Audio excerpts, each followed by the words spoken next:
علماء صالحین کا بہت تجربہ ہے، اور یہ جو وظیفہ بتا رہا ہوں میں آپ کو، یہ روزے میں برکت کا وظیفہ ہے۔ جس کو بھی بتایا الحمدللہ بہت فائدہ ہوا۔ بلکہ ایک آدمی ایسا تھا کہ جس نے 1000 کے نوٹ زندگی میں کبھی نہیں گنے تھے، 1000 کے نوٹ اس نے گنے نہیں تھے، اسے بھی یہ وظیفہ بتایا گیا تو الحمدللہ اب اس وقت میں کروڑ پتی ہے۔ تو 1000 روپیہ کبھی گنا ہی نہیں تھا اس نے، لیکن آج اللہ تعالیٰ نے خوب مال دیا۔ لوگ جو ہے بہت ہی پریشان ہے روزے کے سلسلے میں۔ میں ایک مختصر وظیفہ بتاتا ہوں جس پر عمل کرنے سے، لیکن یہ کوئی حدیث میں نہیں ہے، اس کا خاص خیال رکھنا۔ صالحین کا تجربہ ہے اور بہت ہی مجرب ہے۔ لیکن یہ وظیفہ کیا جاتا ہے فرض نماز کے بعد، اس کے لیے فرض نماز پڑھنا ضروری ہے۔ فرض نماز کے بعد 2 منٹ کا وظیفہ ہے، وہ کر لیجئے، اللہ تعالیٰ آپ کے روزے میں خوب برکت دے گا۔ نمبر 1، فرض نماز کے بعد یہ پڑھنا ہے۔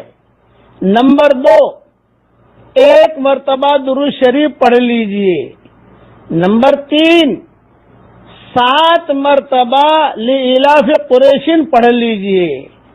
نمبر 4، پھر 1 مرتبہ درود شریف پڑھ لیجئے۔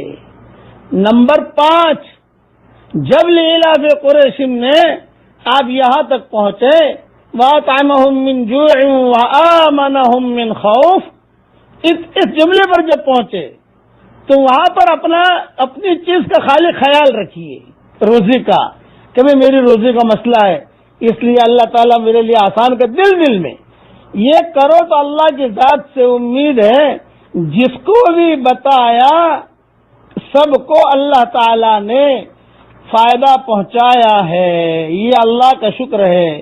چونکہ بہت خبریں آتی ہیں، میں اس لیے یہ مختصر چیز بتا دی میں نے، لیکن شرط ہے اس میں فرض نماز کے بعد۔ کوئی آدمی کہے کہ فرض نماز نہ پڑھوں، نہ، فرض نماز پڑھیے، فرض نماز کے بعد اطمینان سے اپنی جو سنتیں وغیرہ ہے وہ پڑھ لیجئے، جو فرض نماز کے بعد کے اذکار مسنونہ ہے وہ پڑھ لیجئے، جو دعائیں ہیں فرض نماز کے بعد آیت الکرسی ہے، تسبیح فاطمی ہے، وہ ساری کی ساری چیزیں پڑھ لیجئے۔ اس کے بعد گھر جانے سے پہلے اتنا وظیفہ کر لیجئے، یا خواتین اتنا وظیفہ کر لیں، اپنے بچوں کو ہی بتا دیں۔ حدیث میں نہیں ہے لیکن یہ چٹکلا بڑا اہم ہے۔ میں اب کیا بتاؤں، اس وظیفے سے کئی غریب بادشاہ بھی بنے ہیں۔ اب قصہ تو سب سنا نہیں سکتا، گزشتہ زمانے میں جو بادشاہ بنے ہیں وہ اس وظیفے کی وجہ سے بنے ہیں۔ یہ بھی کتابوں میں لکھا ہے کہ تھا بالکل غریب لیکن اللہ نے بادشاہ بنا دیا، چمکا دیا۔ اس لیے لوگ بہت پریشان ہیں گھریلو سلسلے میں، روزے کے سلسلے میں۔